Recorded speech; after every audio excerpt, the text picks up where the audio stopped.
G'day, and welcome to Follow the Money, the Australia Institute's podcast demystifying the big economic issues in Australia and putting them in plain English. I'm Ebony Bennett, Deputy Director at the Institute, and today I'm privileged to bring you some very special guests from our Economics of a Pandemic webinar series. Nobel Prize Laureate economist Professor Joseph Stiglitz, ALP National President Wayne Swan, and our Chief Economist Richard Dennis. Joseph Stiglitz is an American economist and professor, and he's president of the Initiative for Policy Dialogue at Columbia. He's also a commissioner of the Independent Commission for Reform of International Corporate Taxation, the co-chair of the high-level expert group on the measurement of economic performance and social progress at the OECD, and the chief economist of the Roosevelt Institute. He's a recipient of the Nobel Memorial Prize in Economic Sciences, the John Bates Clark Medal, and the Sydney Peace Prize, and he's a former senior vice president and chief economist of the World Bank, and a former member and chairman of the US President's Council on Economic Advisers. Wayne Swan is the National President of the ALP, the former Deputy Prime Minister of Australia, and the Treasurer who steered Australia through the global financial crisis without going into recession. He is also a Commissioner of the Independent Commission for the Reform of International Corporate Taxation and the author of the book The Good Fight: 6 Years, 2 Prime Ministers and Staring Down a Great Recession. Richard Dennis is a prominent economist, author and public policy commentator and a former associate professor at the Crawford School of Public Policy at the Australian National University. He's the author of several books including Econobubble, Curing Affluenza and Dead Right: How Neoliberalism Ate Itself and What Comes Next. This was recorded live on the 30th of April 2020, and things may have changed since recording. This afternoon, the U.S. passed another grim, tragic milestone. More than 1 million in the nation have been confirmed infected with coronavirus, and the death toll surpass American losses in the Vietnam War. You're getting a look at the coronavirus recession, a contraction in the American economy of 4.8% in the first $320 billion for the Paycheck Protection Program. We're here trying to make a living in the middle of a pandemic. There are not enough face masks, gloves, ventilators, hospital beds to get us through this. We live in a nation today which has massive levels of income and wealth inequality. In Michigan, about 41% of coronavirus deaths are among African Americans from the data that African Americans are among the hardest hit here. To protect the people that are vulnerable, to protect the people that take the trash out, protect the garbage man, protect the recycle man, protect those in the dollar store, protect those in even Home Depot, protect the low workers. And now I'd like to introduce Wayne Swan to introduce Professor Stiglitz. Thank you, Wayne. Thanks, Ebony. Joe, thanks for all your work over the years to knock over the central tenets of market fundamentalism and your advocacy of a new social contract. I think we all recall very well that during the Great Recession, many advanced economies turned off their fiscal stimulus too early, and they flicked the switch to austerity. And of course, those countries for years suffered very high unemployment and immense capital destruction. And as we know, that turbocharged income and wealth inequality. Now, thankfully, we didn't experience that in Australia. We were the exception. And recently, our Prime Minister has said growth will magically snap back following the lifting of the lockdowns and the wage subsidy bailouts, which finished this September. My question is, given that consumption patterns are likely to change dramatically, isn't it the case that governments will need strong, effective, medium-term stimulus to create jobs through industry policy, infrastructure investment and energy investment?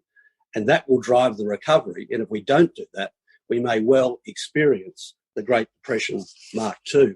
And secondly, just with my ICRIT hat on and the good work that you do there, given that the OECD has not succeeded in its efforts to tackle international corporate tax evasion, is it a good idea to push for a digital services tax on the global tech giants who are now making windfall profits in this pandemic? Great questions and great to see you, Wayne. Let me begin a little bit of talking about the broader question that was put. on COVID-19 and inequality and put that in context of the response that the United States has had and how it's worked out. I was just joking before that what the United States has done has tried to make everybody else in the world feel good. They by setting a very low bar. As you all know, we've been afflicted the worst. We managed it the worst. We have now committed 2.7 trillion American dollars to the recovery measures. And in spite of that, unemployment has gone up 26 million. And the increase in the unemployment is by far larger than in any other in any other country. And in spite of $2.7 trillion, the most vulnerable have not gotten money. And we hear the story every day. Our unemployment insurance system is not working. Those checks, $1,200 that were supposed to go to everybody, are not going to the poorest because it only they won't be able to get out to the poorest until September if they haven't filed tax returns in earlier years. But the poorest don't file tax returns. So in every dimension, the U.S. Has failed. And it's an important warning to others. One of the reasons why the United States has been so afflicted by COVID-19 is because we are the advanced country, not only with the highest level of income and wealth inequality, but the highest level of health inequalities, and a healthcare system that has not been working. Life expectancy in the United States, on average, is lower than in other advanced countries, and has, since Trump became president, been on the decline. So it's lower today than it was in 2015, 2014. So that's the context. COVID-19 is not an equal opportunity virus. It goes after those with health problems, pre-existing health conditions. And because we have so much health inequality, it's been particularly vicious on them. Moreover, we do not have adequate protection for our workers. Their bargaining power is low. That's why their wages are low. But we don't even have adequate protections for the frontline workers, the people in the hospitals, the people in the meatpacking.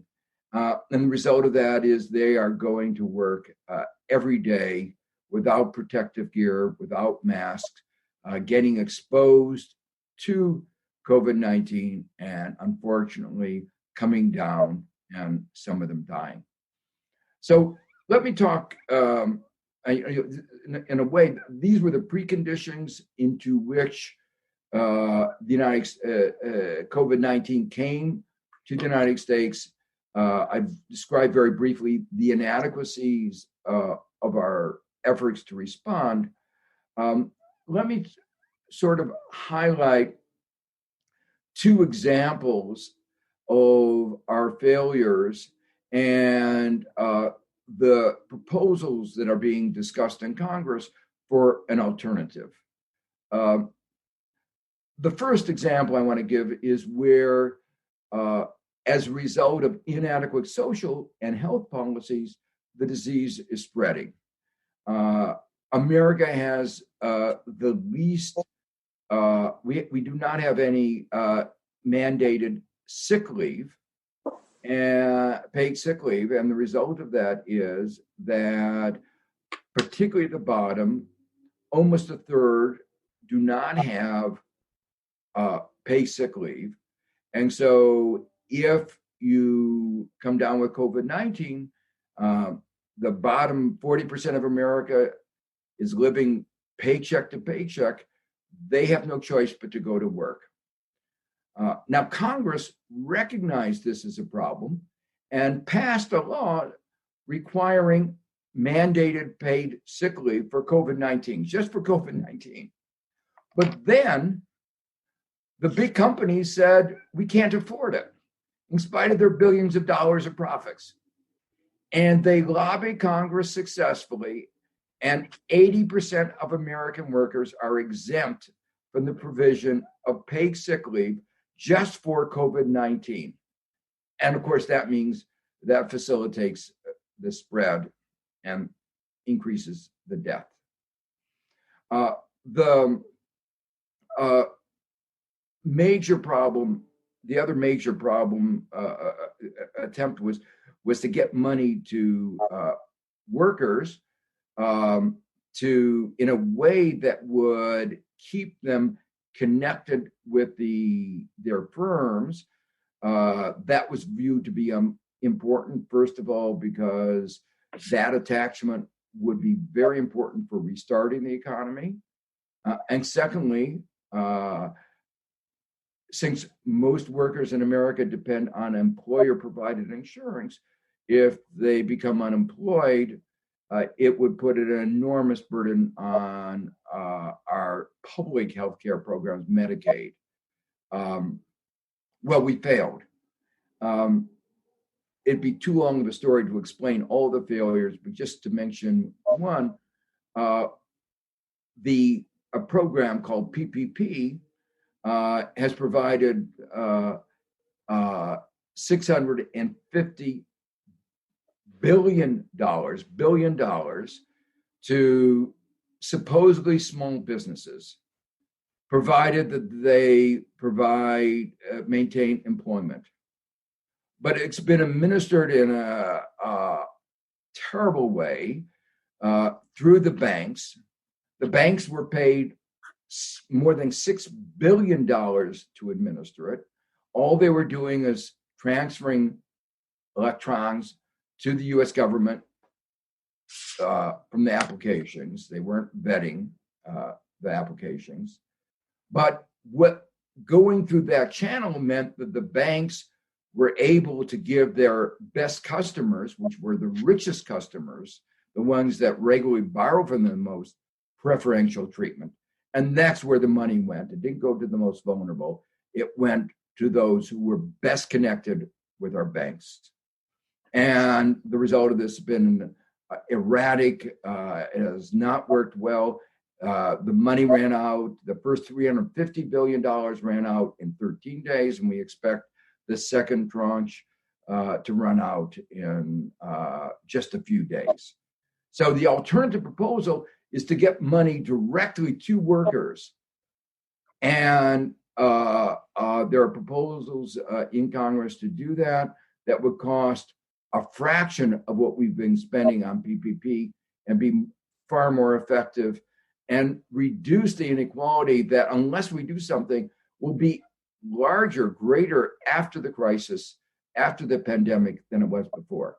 Let me stop there and open up for the discussion. Wayne, I might throw back to you. Do you just want to outline Australia's approach, and then perhaps we can have a chat about who the money is really getting to, both in Australia and the United States? Well, certainly in the United States, it's not getting to the average consumer. Australia has done certainly far better than the United States with the... That's not saying much. No, it's not, and that's true. But essentially, Australia doesn't have a plan beyond September. So the very big part of the stimulus put in place here is what I would call a bailout. It's the wage subsidies, a very important measure to keep connection between workers and their employee and their employers. But of course, it's not perfect. But the government doesn't seem to have any plans beyond September. And it seems to me that we're about to repeat the mistake that was made after the Great Recession, when people flipped the switch from stimulus to austerity too early, and the world suffered a very deep and prolonged recession. Now, that didn't happen in Australia because we had a long tail on our stimulus. So really, Joe, the question is, how deep is the global recession going to be? And how long are governments that are concerned with growth and with equity going to have to put in place effective, strong stimulus, true investment, if you like, in infrastructure and energy, rather than the bailouts that are working at the moment? Now, when they run out, if governments don't have that commitment to medium-term stimulus, then, of course, we could be looking down the barrel of the Great Depression Mark II. Yeah, I'm very concerned. Let me say that the programs that were put in place were all predicated on it being a very short interruption, 2 weeks, 4 weeks.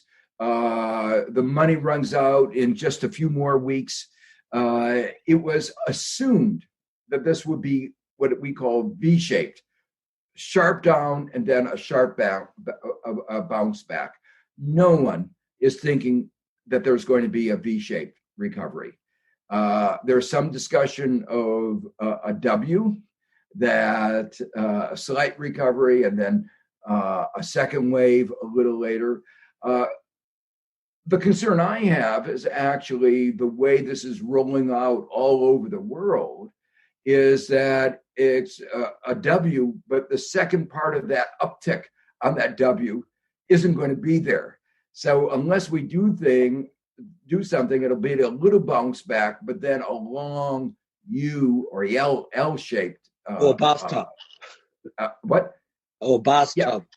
Yeah. And the point is that it is likely to be as or deeper than the Great Depression. The forecast in the United States is that GDP will be down by 30%, and unemployment will be up to 20%, may even reach depression levels of unemployment. Part of the problem here is that when you have something as comprehensive as this COVID-19 is, you need a comprehensive response. And so now one particular part of this has to do with America's political structure. About a third of all our public spending goes in state and local governments. They have a balanced budget framework, and their revenues in 2008 went down twice that of GDP. They're already plummeting. And unless they get assistance from the federal government, since they can't print money, they can't borrow, they will have to cut back their employment, their spending drastically. And that by itself is an immense dose of austerity. And that by itself will have a very negative effect on our economy. Mitch McConnell, the head of the Republicans in the Senate, said, let the states go bankrupt. That's not going to solve our economic problem. And it's going to only deepen the economic downturn. Designing what kind of policies are going to be effective in the medium term is going to be very difficult. One of the things that you did in Australia that was very good is structure the timing of the money into the economy.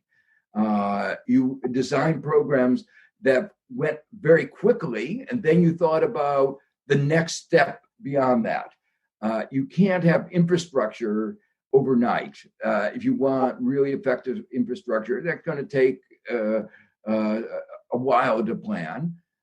Unfortunately, I think the reality is this downturn is not only going to be deep, it's going to be long lasting.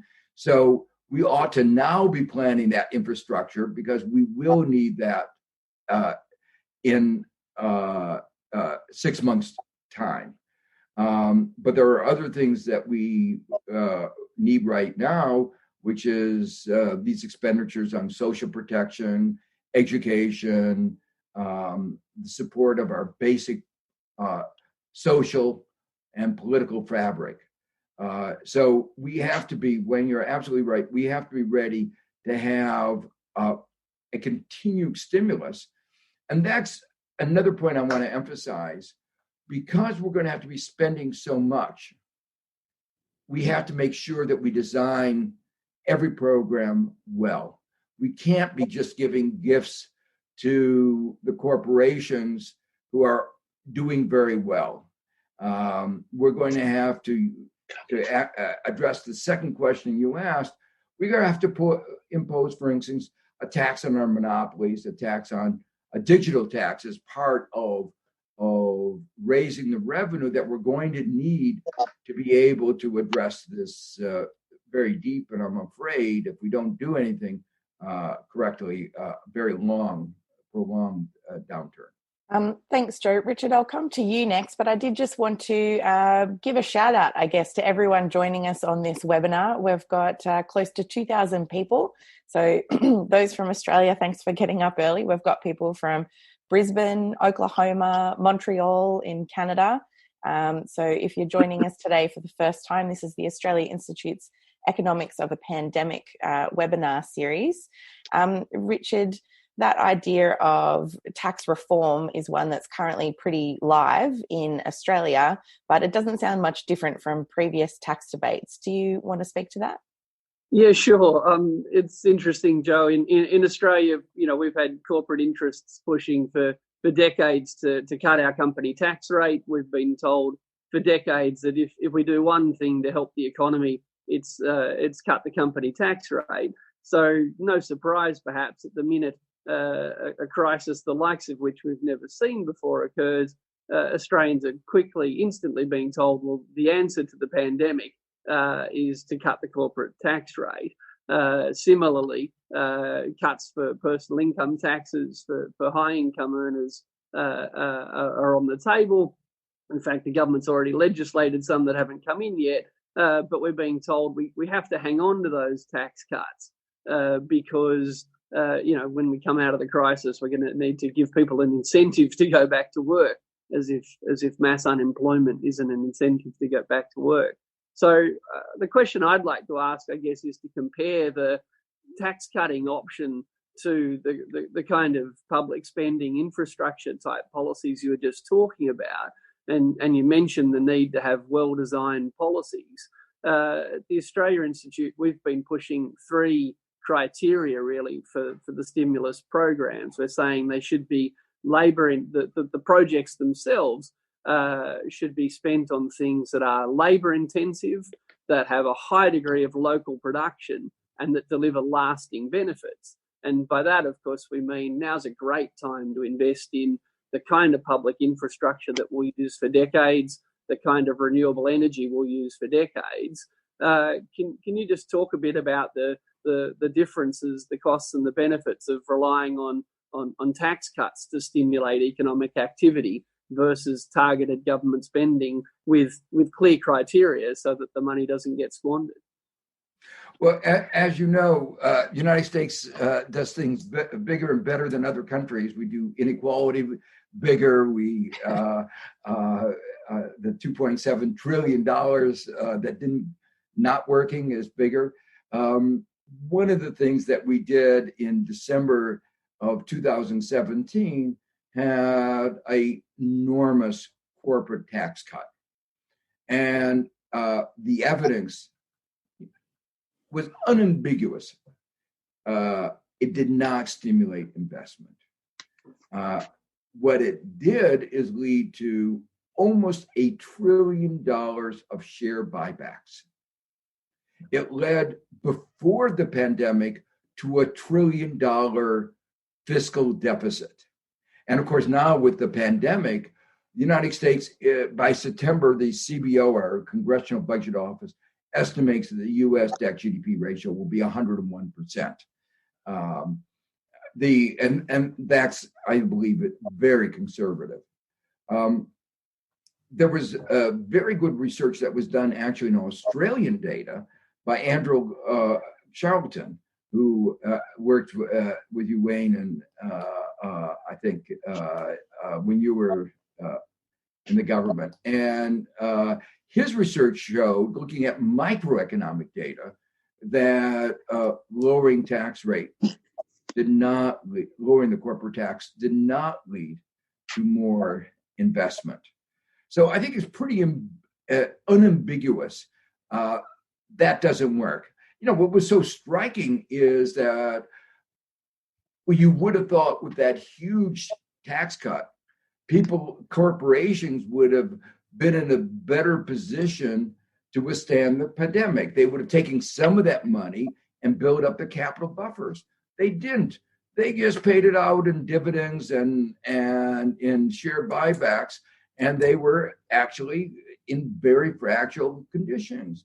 A company like Delta Airlines paid zero corporate taxes in 2018. And now we have to bail it out to the tune of billions of dollars. This is, you might say, an outrageous kind of situation. On the other hand, the kinds of measures, investments that you talk about can not only stimulate the economy, but when they're correctly designed, go after the other, you might say, pre-existing conditions, the problems all of us have had before. One of those problems is the huge levels of inequality in our society, much worse in the United States than in Australia, but still very significant. And the second one that all over the world we face is climate change. And this ought to be an occasion, the government is basically channeling huge amounts of money into the economy. So this is really an opportune time to use that money to reshape the economy, not to have us save the industries that have been destroying our environment, but really try to move the economy as part of the green transition. So I think doing the list of things that you talked about, things that helped increase the demand for labor, that'll increase wages, things that will help address the other problems our society faces, like climate change, and that stimulate developments in Australia. All of those are the kinds of directions that I think make a lot more sense. Joe, I might ask a question if that's all right. Just looking at the Lancet article that you recently published, here in Australia, we've seen the government dramatically increase the amount of the social security benefit that's supplied to people who are without jobs at the moment. That was a recognition that it was far below the poverty line as it was.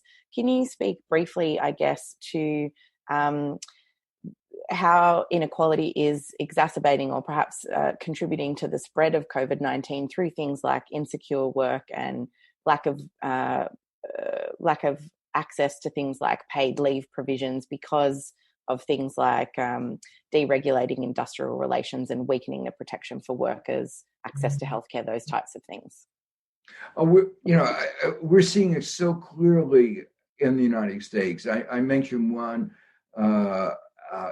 set of examples, the fact that because people don't have paid sick leave in the United States, and because those at the bottom have no buffer, basically less than $400, they are living paycheck to paycheck.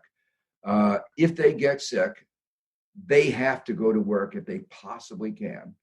And if they are sick with COVID-19, they go to work and they spread the disease. In New York, they take public transportation. Again, they spread the disease. They just spread the disease towards the people who they interact with. A particular example where this is being particularly vicious is in our meatpacking industry, where there are no standards for, until very, very recently, no standards for health protection. People are very close quarters, the wages are low, and no masks were provided. And the result of that was there have been several meatpacking plants that have been devastated, have been one of those centers where COVID-19 spreads like a wildfire across the population. In some places here in New York City where we have stronger unions, even though government hasn't provided the protections, the union for butchers, for instance, have said our workers are not going to work unless we have masks. The stores didn't seem to mind spreading the disease, but the workers felt it was wrong for them, and they were being exposed themselves. And so they said, we're going on strike unless you give us. But in most of the country, the unions are very weak, and the government has failed. And so workers at the bottom, without paid sick leave, are being forced to go to work if they're going to survive. And our safety net that the government provides is just not working. It's not adequate. There are just tragic stories of the demand, the increases in demand in our, you might call soup kitchens, our voluntary system, that it unfortunately has to serve as the backup because of the failed government. People are donating money to these kitchens. Thousands and thousands of meals are being donated. But this should be a public responsibility. We should, as a society, show solidarity for those who are being afflicted. But unfortunately, our government is not responding in that way. And what worries me is that this crisis, as I said before, is going to worsen the inequalities because it is those people at the bottom who are being affected the most. It's the people at the bottom who are losing overwhelmingly jobs. People at the university, I can continue to teach the rest of the semester on Zoom. But it's the people at the bottom who are disproportionately losing their jobs. Joe, just to follow up on that, in all countries are different, obviously, but Australia's government says we're going to bounce back out of this really fast. Trump says going to bounce back very fast. For an economy to grow fast, it's got to be consumer spending or business investment or exports or government.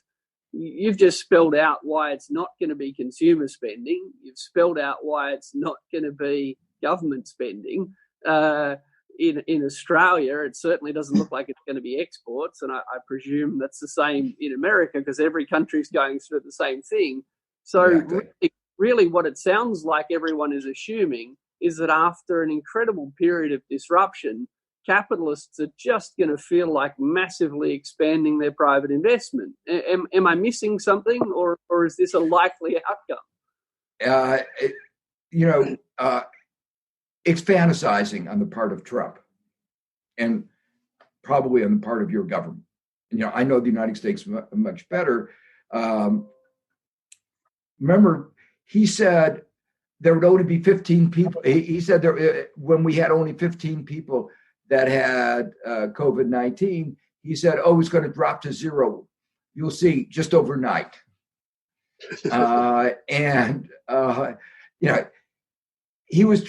He somehow thinks that everything can be dealt with as a public relations issue. So if he just says, like a cheerleader, everything's going to be fine, he thinks everything's going to be fine. The fact is that virus is not listening to his rhetoric, and the economy is not listening to his rhetoric. And unfortunately, what I think is going to happen is that even as the pandemic gets under control, we bent the curve in the United States. The numbers are still horrendous every day, but they've come down slightly from their peak. But even, when we start opening up, there's going to be two things going on that's going to dampen everything. One, balance sheets. Balance sheets of households, balance sheets of firms are going to be devastated. And secondly, there's going to be a lot of uncertainty. We don't know whether there's going to be a second wave. We don't know whether how long the immunity is going to last. We don't know whether when we're going to get antivirals and when we're going to get a vaccine. But most realistic estimates say that there is at least a significant risk that it will be months and months and months. So all this cheerleading, I hope it's true, but I wouldn't count on it. And you can't plan on the basis of hope. It was the mistake that Trump made when there were only 15 cases and say, I hope it goes away, that led him to do nothing.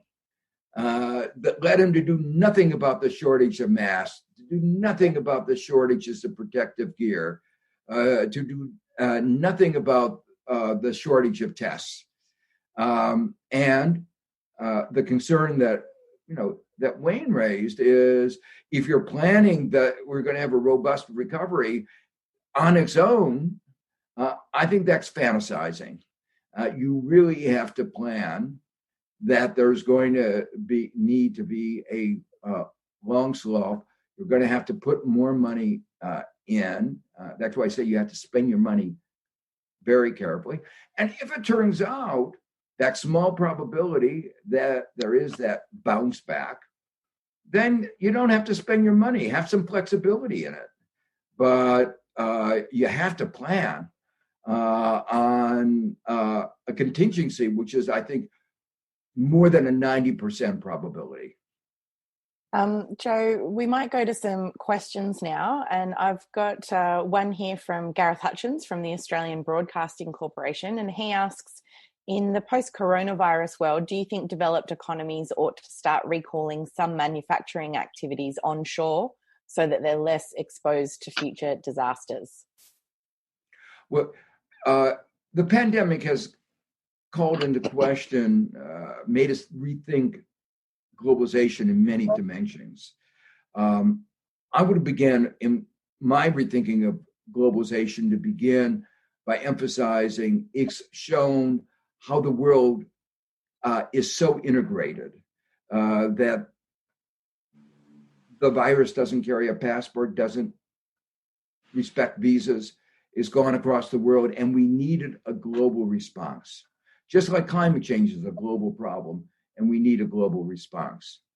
But the other side that the question calls attention to is the fact that many developed countries, most developed countries, relied too much on supply chains that were not resilient.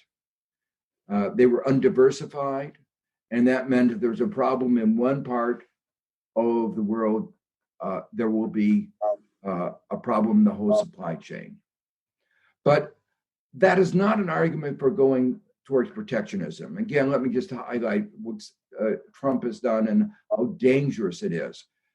He's talked about putting restraints on the export of medical supplies from the United States, medical material. But we import so much more than we export. And if we do that and other countries do that, we're going to be in a much worse position. And I think all countries will be in a worse position. So what we have to do is recognize that we have to create greater resilience throughout our economy, including through trade. But we also have to recognize that we live in an integrated world, a single planet, and we have to have multilateral solutions to these problems. Wayne, did you want to add anything to that about bringing manufacturing onshore? Well, I think it's certainly demonstrated that in this country, our industrial base has been hollowed out. The closure of the car industry, for example, has left us stranded without key skills, which we now find in a pandemic we need. There's going to be a new debate about reindustrialisation in Australia in the years ahead, and in particular, how we do it powered by renewable energy.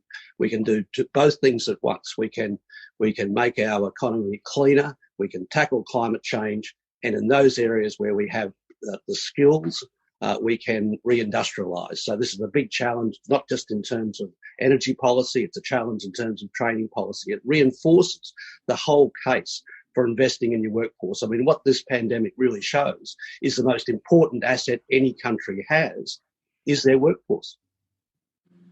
I might go now to Bruce Chapman. Do I have you on the line there, Bruce?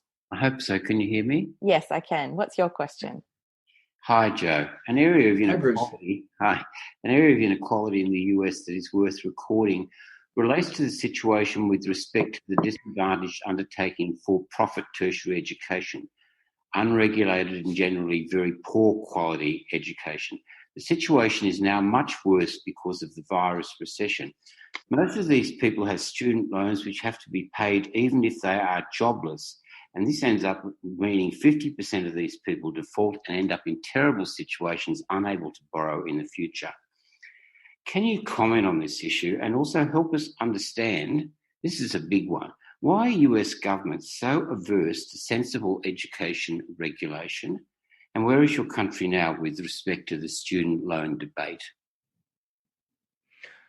You raised a very important issue and an aspect of the question we've been talking about of how the pandemic is going to affect inequality. A lot of our poorest students, when they go to schools to get basic skills at the tertiary level, take out student loans.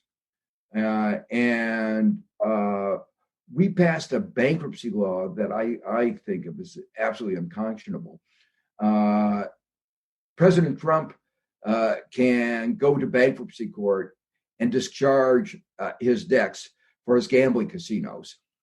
But if a student borrows money to get ahead, to just, get a decent life, no matter what happens, he cannot discharge that debt. And if his parents have co-signed that note, his parents cannot discharge the debt. Even if the kid dies from the COVID-19, they cannot discharge that debt. So, and the problem that you pointed out, Bruce, is a very serious problem. The schools that provide this education do not do a very good job. And a very large fraction of the students do not get jobs. This has been a longstanding problem. When I was in the Clinton administration, we tried to regulate and we tried to say you can't operate it as a school of higher learning if your students don't get jobs, if they don't graduate, and you certainly can't get access to government loans. Unfortunately, special interest prevailed. And these for-profit universities have become a very large special interest. And the result is that it's been a quarter century and we've not been able to regulate. We've not been able even to deny them access to student loans. And as I said before, things actually got worse when we, quote, reformed the bankruptcy law under President Bush, and we said you could not even discharge your debt in bankruptcy. So the consequences for our society are enormous. It means that young people face this dilemma. They can't afford to go to school without borrowing money. So if they don't go to school, they know their opportunities are very limited. Wages of those who are not college graduates have been falling dramatically. But on the other hand, if they borrow to go to school, they have this noose around their neck. It's now about $2 trillion in aggregate. So it's actually so large, it's having macroeconomic effects. So in Congress, there have been proposals. Bernie Sanders, Elizabeth Warren have made put forward proposals for dealing with this student debt. I think what you've done and the income contingent loan programs that Australia has are one of the ways to go. And, I've been talking about the Australian model. It's been weakened in recent years, but the Australian model is one which allows access to higher education without the kind of burdening that the American system has. The alternative way is what Europe does, which is to keep tuition affordable by government subsidies. But one of those two is we have to go. And I believe the next Democratic administration will go down one of those two routes. The next question is from Jacqueline Byrne, who asks, what kind of responses must we demand from governments to consider and redress the gross disadvantage that neoliberal policies have exerted on the most vulnerable and on our environment that have been exposed by this crisis? Well, I think this echoes, in my mind, the questions that have been previously asked. The government is really coming to the rescue of our entire economy. And as it comes to the rescue, it ought to be thinking about, if we're going to spend, in the case of the United States, trillions and trillions of dollars, we ought to use that money to reshape the economy to reflect our values.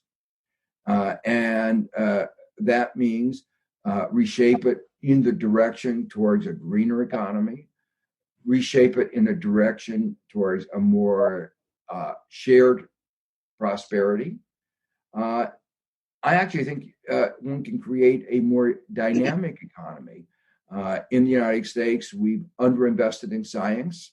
One of the ironies is that every year since he's been elected, Trump has advocated a reduction in spending on science by about a third. He's disbanded the White House Office of Pandemics. He underfunded the Centers for Disease Control. All these are public investments in strengthening our future, leading to higher productivity, as Richard and Wayne have pointed out. And these are the ways in which we can have a greener and a more prosperous economy with less inequality. So I really think that we ought to realize the government is bailing out our whole economy. We ought to use that money to reshape our whole economy. That's not what's been happening. Let me just say, it's not what's happening. So what's happening is just the opposite. The money is going to where the lobbyists are the strongest. So the research foundations, the education institutions don't have as good lobbyists as the airlines. And so the money is going to the airlines and not going to our universities. So our future is being impaired because we are not consciously thinking about where we should be going. Richard, obviously climate change has been a huge issue in Australia. We've touched on it a little bit, but what would you like to add on climate? Look, I mean, just hearing Joe talk about the future just then, I just, we just went through catastrophic bushfires over summer, Joe. I'm sure if the smoke didn't make it to America, I'm sure the pictures did. It's yet, for decades in Australia and America, we've been told we can't we can't invest in renewable energy. We can't have a carbon price. We can't do all the simple things that economists say would tackle climate change because it, quote, might hurt the economy. Well, in Australia, a Conservative government has just shut down 30% of our economy, rightly so, to protect us from something. So there's the issue of what kind of investments should we make? They're pretty obvious in renewable energy, but why do you think that our political class in America, in Australia, around the world has found it so hard to respond to an issue like climate change, even when in Australia, at least the Conservatives have shown they can listen to science on COVID-19? What's going on? Well, at one level, it's very simple. Special interest. The mining industry, certain parts of the mining industry are very influential in Australia. The oil and coal lobbies are very influential in the United States. So they're not asking what's good for the country. They're asking what's good for their pocketbook. It's almost that simple and that crude. But there's another element that I call attention to sometimes, call it cognitive dissonance. The banks were the strongest proponents of free market economics until 2008 came along. And then they were among the most enthusiastic recipients of hundreds of billions of dollars of money. Of course, they all said it was only not because they wanted it for themselves, because it was necessary for the economy. They were willing to accept it in order for the rest of the economy to do well. And meanwhile, they paid themselves some pretty good bonuses in order to incentivize themselves to help the rest of the economy. I think it's very similar in the current context. The airlines aren't saying, we should give more money to, we should give less money to those companies that took the tax cut and paid out big dividends and share buybacks because they didn't do what they could have done to take care of themselves. The companies believe in accountability when and only when it's convenient for them to believe in accountability. And when it's not convenient, they don't talk about it. In one of my books, I call this air socks capitalism, where you socialize the losses, but you privatize the gains. And that's what we've seen. And, to me, it's very strange that people have this kind of cognitive dissonance. But in behavioral economics, in psychology, it's sort of standard fare. We're running out of time, so I'm not sure we'll get to too many other questions, but I just wanted to finish up on tax. The Australia Institute has done a lot of work on tax reforms, but it's a very live issue. We've got a question here from Lucy Lennon about tax for international tax avoiders. I'll ask all three of you if you could try and keep your answers to about a minute. Tax for international tax avoiders and tax reform in general, what should be the priorities? To you first, Joe. Well, I think what globalization has done has enabled the multinational corporations to look around the world and find ways of avoiding taxes, both in terms of where they locate, but sometimes they don't even move. They just move where they claim their profits originate. And some of our smartest companies making some of the best products are even smarter in tax avoidance. Apple became the sort of poster child where they moved, they claimed that all their European profits originated from a few hundred people working in Ireland.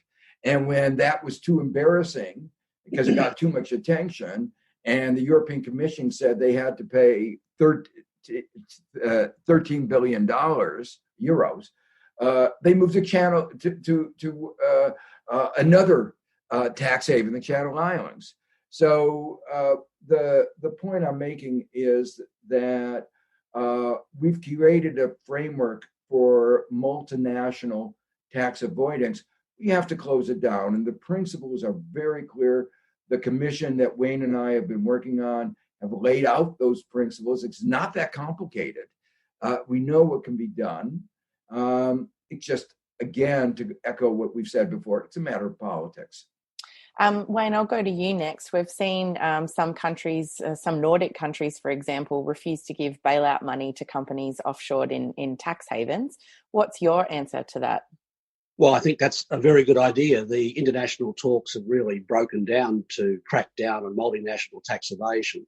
The most important thing to do to reinstate a social contract is to deal with the tax termites, both internationally and nationally. So we've got to stop this race to the bottom if we're going to have any chance of achieving the Sustainable Development Goals. So if we want a progressive future, it's got to be based on a progressive tax system where people pay according to need and which incentivises labour and capital. And we haven't got that at all at the moment. I mean, this crisis demonstrates to me that it's good economics to recognise the dignity of labour and to reward them well and not to punish them with a tax system that's regressive.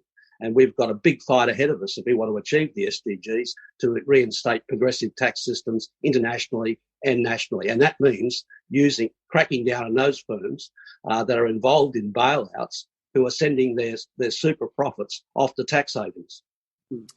Thanks, Wayne. And Richard? Thanks, Eb. It's such an important question. I mean, it's often said that tax is the price we pay to live in a civilised society. Well, the way a lot of these companies behave, it's as if they don't have any interest in civilization. We're in the middle of a debate now about self-sufficiency. Well, I think neoliberalism, if it's done anything, it's made individuals and even nation states feel insecure.